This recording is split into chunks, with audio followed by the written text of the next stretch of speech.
अरे मनीष बाबू, तुम हमारे पार्टी में आ जाओ।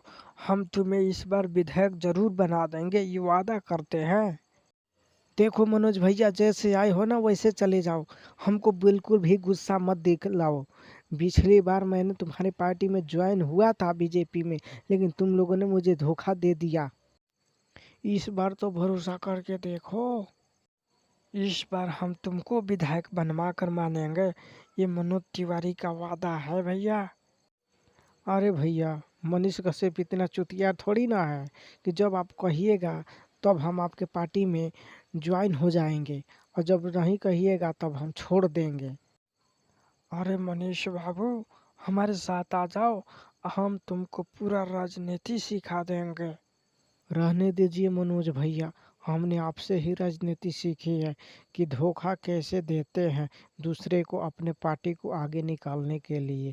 और हम फिर धोखा में नहीं पड़ने वाले हैं, समझ गए।